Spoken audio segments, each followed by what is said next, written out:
Hello everyone, welcome to this channel. My name is Ruben and today I want to give you an update on Shopify. The company did extremely well during COVID-19 and is currently held in 3 ARK Invest ETFs, ARKW, ARK, and ARKF. Shopify trades around $1,528 with a market cap of $192 billion. I'm eager to know if Shopify is still a great long-term hold for the future. Can it realistically 5x from here? We start with a brief company video and then dive into the business and the numbers. You do your thing, and you do it well. Now, it's time to do it bigger. It's time for Shopify. Just getting started? Shopify makes it easy to set up your online store. Choose a theme, customize it to best represent your brand. Then, add your products. Manage your inventory, track your orders, get 24/7 support. Everything you need to launch your business today. Now. Already built your brand? Now it's time to think bigger, way bigger. Shopify can help you expand into new sales channels so you can put your products in front of millions of shoppers while you market and sell your products, all from one place. Ready to bring your brand into the real world? Shopify is ready for that too. With a retail point of sale solution that lets you sell in stores, or markets, or pop-up events, wherever your customers find you, you'll be there to make the sale. Need to raise capital for your next big idea? Funding is now just a few clicks away. Stock up on inventory, hire new talent, expand to new locations, launch that new ad campaign. Anything's possible with Shopify Capital. Your funding will be available almost instantly.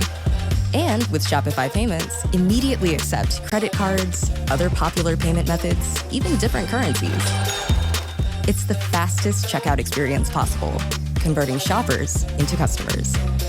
Your idea, your business, your future, powered by Shopify.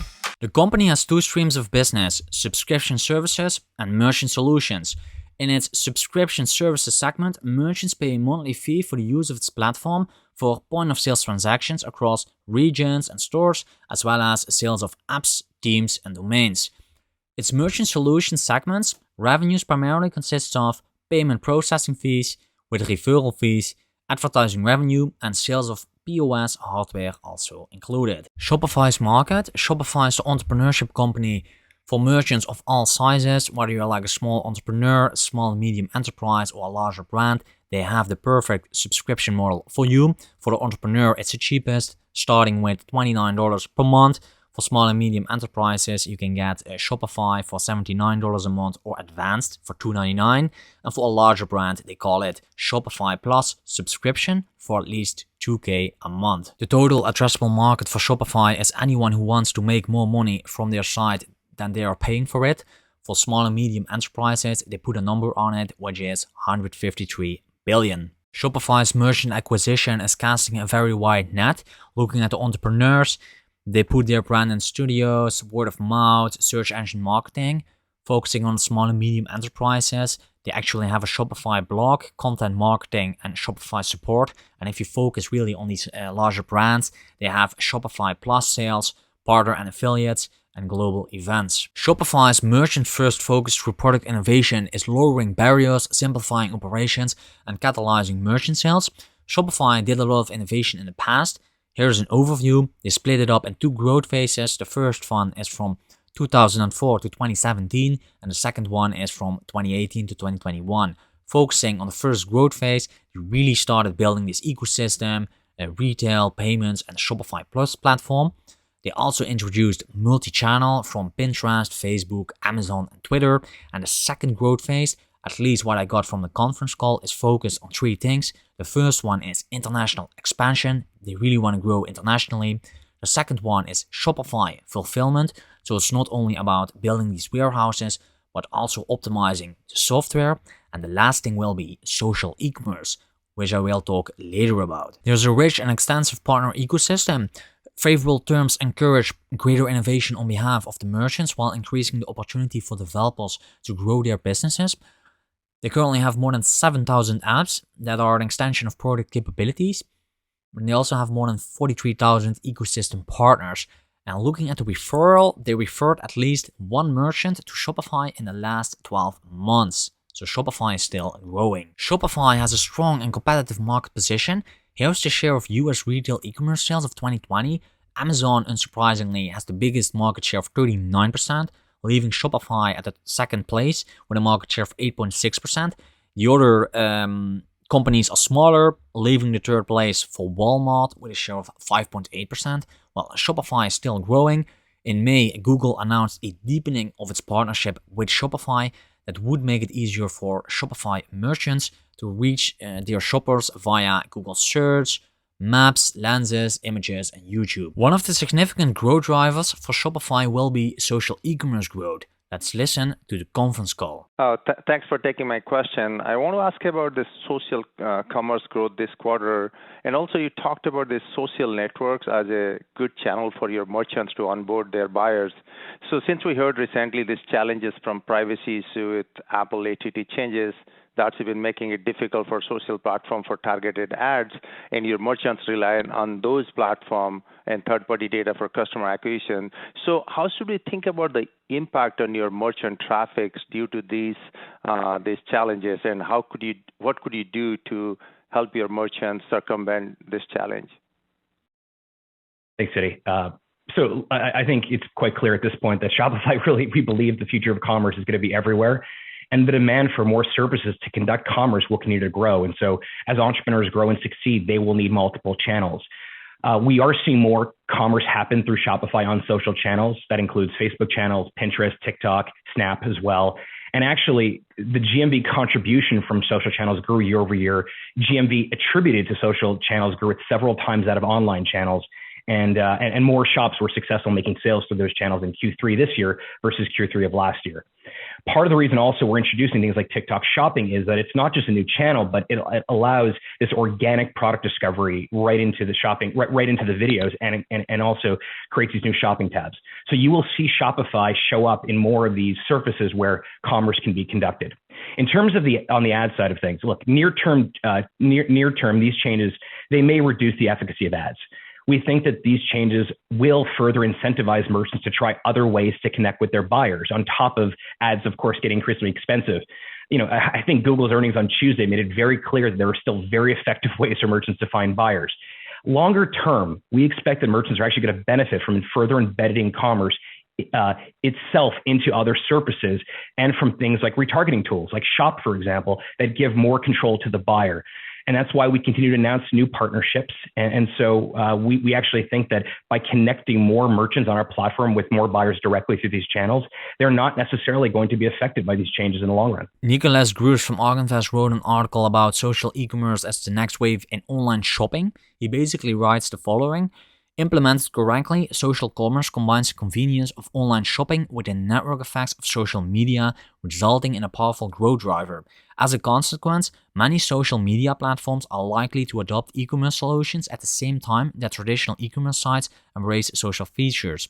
Based on ARK's research, as more platforms transition from pure play to social, the e-commerce market could scale 50% at a compound annual rate from roughly $390 billion last year to nearly $3 trillion by year end of 2025. So in other words, social commerce could increase from roughly 7% to 17% of the $17 trillion projected global e-commerce market by the end of 2025. There's also another thing that you can see in the social commerce market projection graph. They split it up between 4 different kinds of colors. United States is represented by purple, China is represented by green, Europe is represented by red, and the rest of the world is represented by yellow. Well, China is dominating the social market projection right now, but you can clearly see that the United States, Europe, and the rest of the world are starting to take off, and this is beneficial for Shopify because they're operating in these markets. To clearly understand the potential of social e-commerce, the behavior of early adopters in China is instructive. Here's a graph of the e-commerce sales in mainland of China. The black bars are represented by the retail e-commerce sales, and the purple line represents the percentage of online penetration. X-axis is time.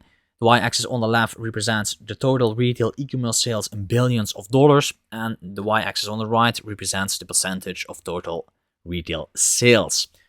Home to the largest e-commerce market in the world, China generated $1.5 trillion in online shopping sales last year, 25% of retail sales, and well ahead of the 14% share in the United States.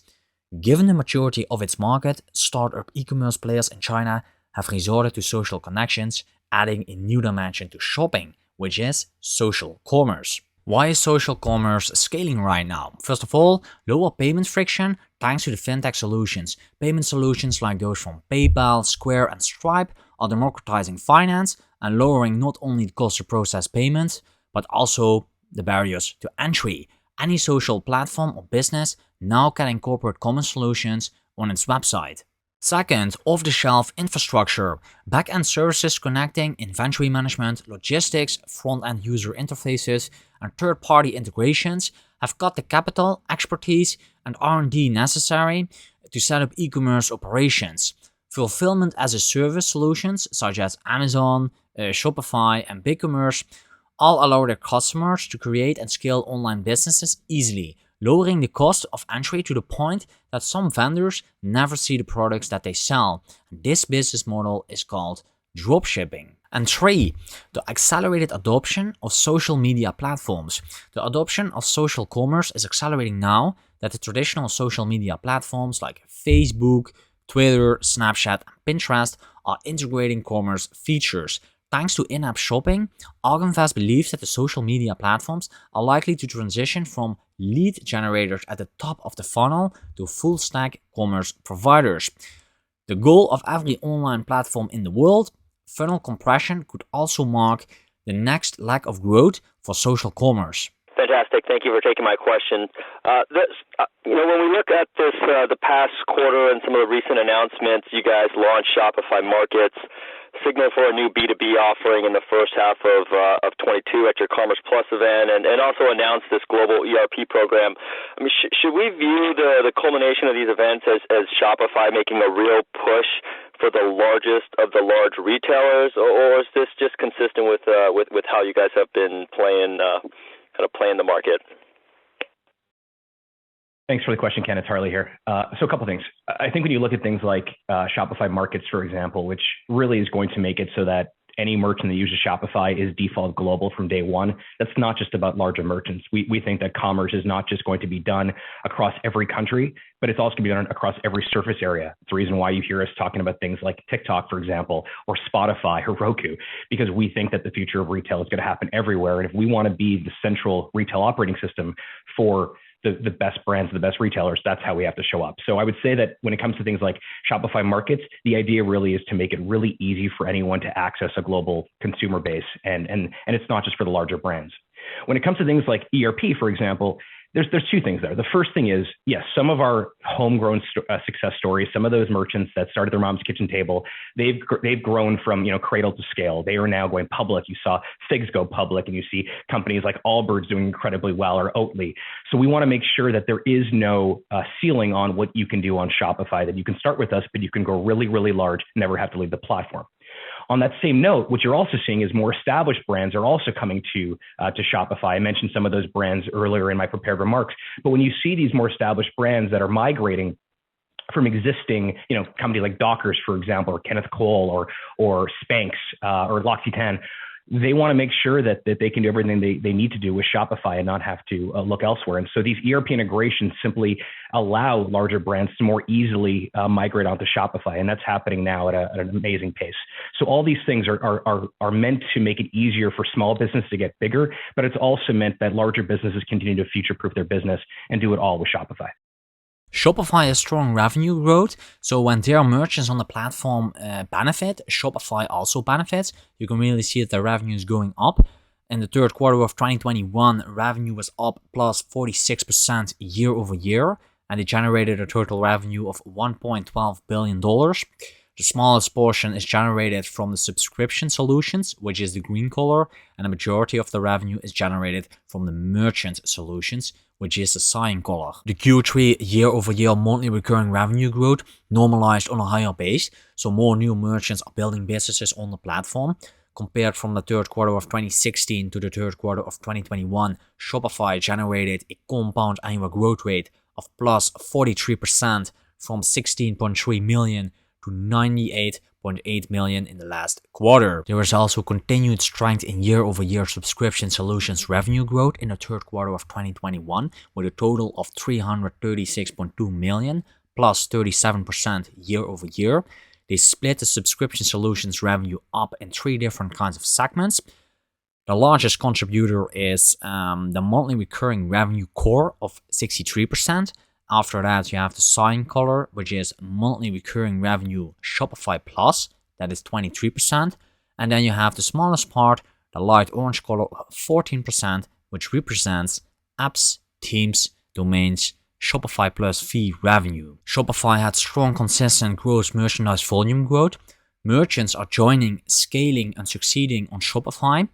In the third quarter of 2021, Shopify had a gross merchandise volume of $41.8 billion. That is up plus 35% year over year and is also expected to grow in the future. Shopify accelerated investments in the third quarter for future growth.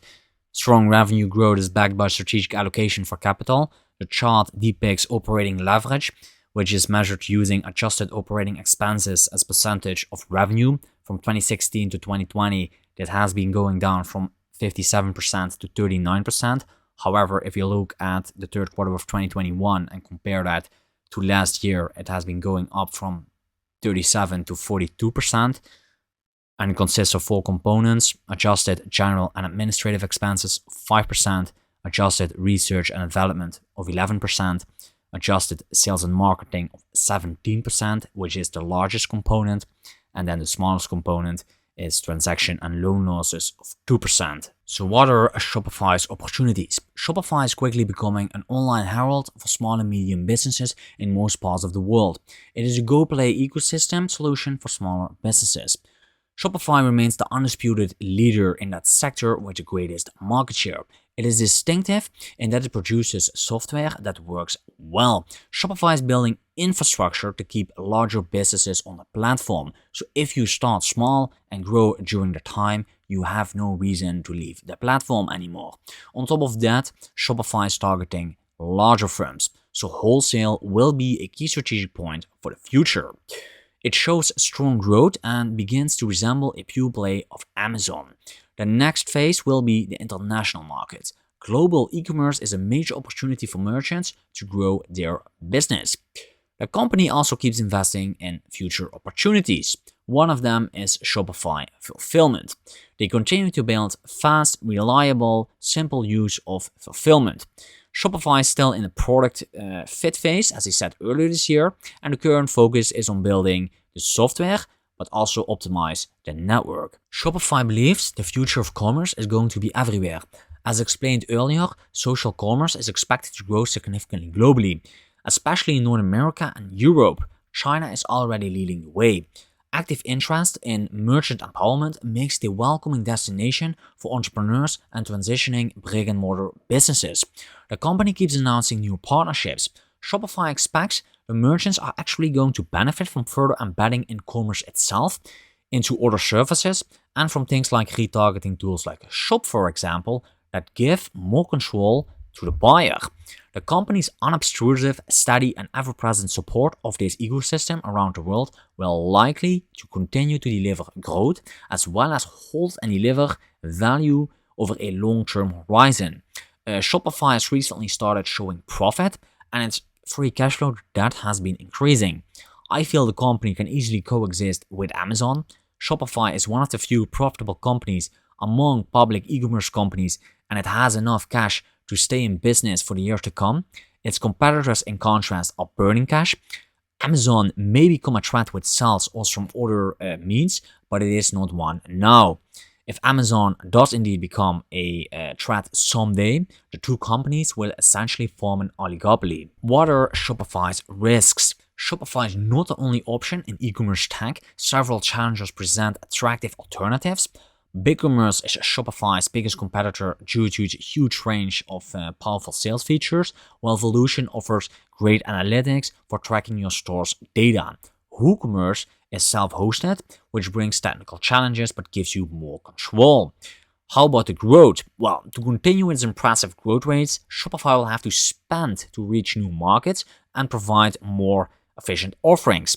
It has now started the Shopify fulfillment network that will see the company storing inventory at designated warehouses, allowing merchants to reduce their shipping times. However, economies of scale will drive the costs down in the future. Lastly, slow of e-commerce growth in the near term after COVID-19 because people are going out again. But also merchants are experiencing high inflation right now and supply chain constraints. Overall, I'm bullish on Shopify and believe that the company can still be a great long-term hold for the future. Try to opportunistically buy the dip. I would like to thank everyone for watching this video. I really hope you enjoyed it and that you actually learned something, and see you on the next one.